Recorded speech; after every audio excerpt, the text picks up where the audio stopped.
a standard opening move that grabs the center and challenges the d5 and f5 squares, mirroring white's e-pawn for a balanced game. The knight puts pressure on black's pawn on e5 and establishes control of the d4 square, defending and developing in the same move, the beginning of the Ruy Lopez. The bishop adds pressure against the knight that defends the central e5 pawn.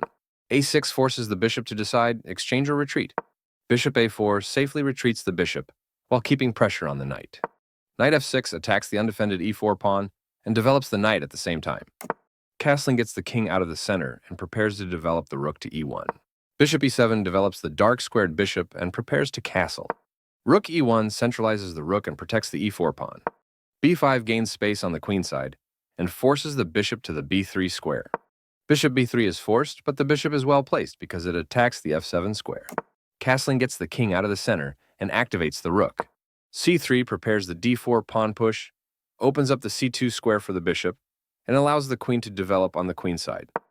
d5 takes space in the center, attacks the e4 pawn, and allows the light-squared bishop to develop. E takes d5 captures the d5 pawn, attacks the knight on c6, and allows the e1 rook to attack the e5 pawn. Knight takes d5 recaptures the d5 pawn and centralizes the knight.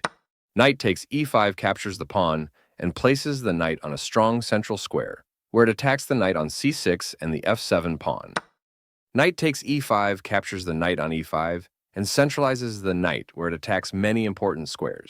Rook takes e5 captures the knight on e5 and attacks the knight on d5. The correct move to safety. That's not a mistake, but it's not the best move either.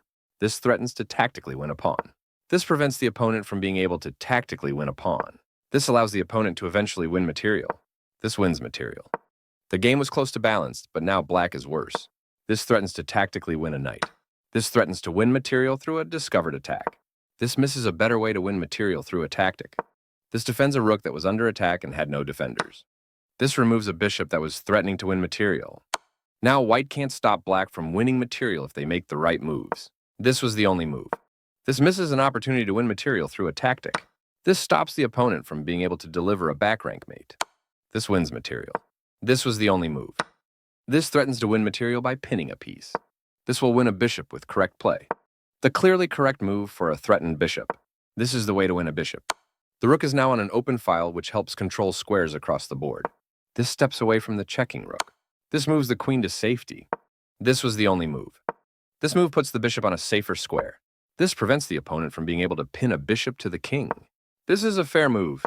This moves the bishop to a more active square, making it gain scope. This threatens to capture a pawn and win material after the follow-up trades. After all captures, this is an equal trade, a straightforward recapture. This kicks a bishop. This moves the bishop to safety, applying pressure to black's pawn chain. This attacks white's pawn chain. That pawn was free for the taking. This is the strongest option. This activates a piece and simultaneously wins time by attacking a bishop. This maintains the balance in material with a good trade, a solid recapture by white, bringing a new piece into play. This move puts the bishop on a safer square. This passed pawn is a strong asset for white. This is an equal trade, a straightforward recapture. This creates luft for the king, providing it an escape square. This passed pawn is a strong asset for white. This permits the opponent to eventually win material. The bishop was sacrificed for checkmate, a stunning move.